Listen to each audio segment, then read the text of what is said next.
Melalui kegiatan rapat evaluasi kerja tahun 2022, Rektor UNJ Profesor Komarudin kukuhkan bahwa UNJ siap memasuki fase PTNBH meski ada beberapa catatan yang tengah diperbaiki saat ini. Hal itu dirinya sampaikan dalam kegiatan rapat kerja evaluasi kinerja Universitas Negeri Jakarta tahun 2022 di Ballroom UTC Bainaraya Hotel UNJ. Profesor Komarudin menyebut kesiapan itu juga didukung dengan capaian income generating UNJ saat ini mencapai 40% di luar UKT yang didukung oleh pemasukan dari lab school. Dirinya berharap rapat evaluasi kinerja tersebut mampu mengidentifikasi potensi sekaligus peluang yang dapat menjadi bagian dari income generating, serta mendorong Badan Pengelola Usaha atau BPU UNJ untuk bergerak cepat dalam upaya optimalisasi aset dalam memperoleh income generating. Saya kira tantangan yang utama yang disampaikan oleh Pak Direktur Kelembagaan adalah terkait dengan temuan BPK di masa yang lalu dan beberapa tahun belakangan yang memang harus segera diselesaikan.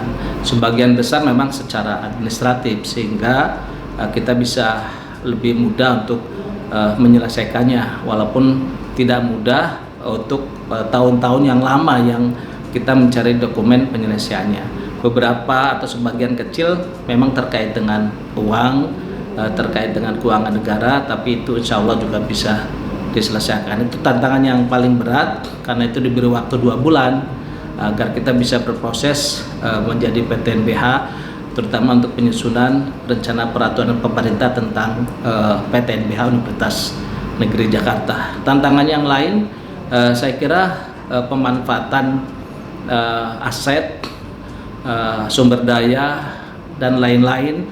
Kami memang sudah memetakan ya.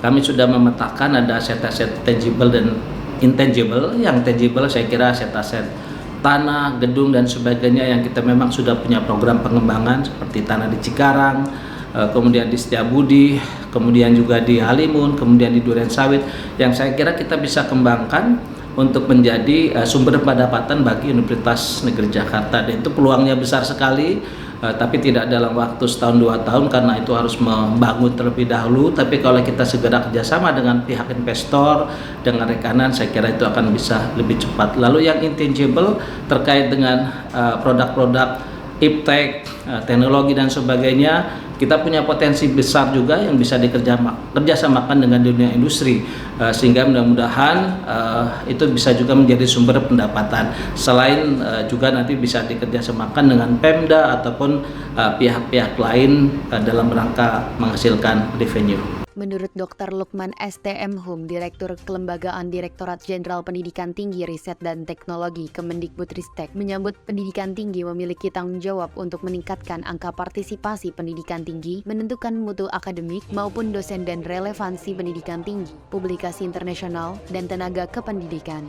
Menurutnya, hal itu sangat penting bagi kelancaran proses finalisasi perubahan status dari PTNBLU menjadi PTNBH. Lukman mendorong agar mahasiswa UNJ banyak terlibat dalam program-program internasional yang dirinya gambarkan seperti Student Mobility Award atau ISMA dari Kemendikbudristek sebagai merupakan program unggulan dari MBKM. Pada kesempatan itu, Lukman juga mengingatkan agar program studi harus menjalin kerjasama dengan perguruan tinggi luar negeri dan menciptakan kurikulum sesuai standar luar negeri agar bisa terakselerasi dan memudahkan mahasiswa mencari peluang karir di luar negeri.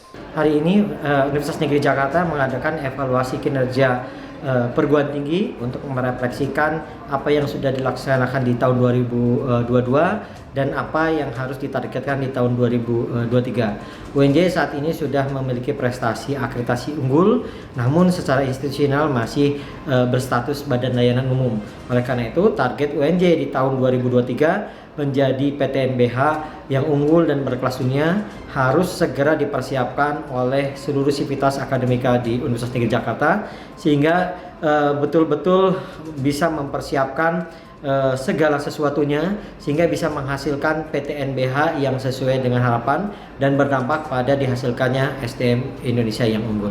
Jadi peluang dan tantangan PTNBH unggul yang pertama adalah UNJ memiliki modal terkait dengan kualitas tata kelola perguruan tingginya saat ini sudah menjadi unggul Kemudian yang kedua adalah terkait dengan dosen, terkait dengan mahasiswa, itu sudah baik. Tapi tantangannya adalah UNJ harus menciptakan mindset entrepreneurship yang baru, karena di sini didorong adalah kemandirian untuk bisa membuka revenue generating, untuk menghasilkan income yang baru, sehingga nanti setelah menjadi PTNBH, UNJ tidak membebani mahasiswa dengan biaya kuliah yang mahal, tapi UNJ tetap bisa meningkatkan kualitas dengan memperoleh tambahan pendapatan lain di luar pemerintah atau di luar mahasiswa dari uang kuliah tunggal.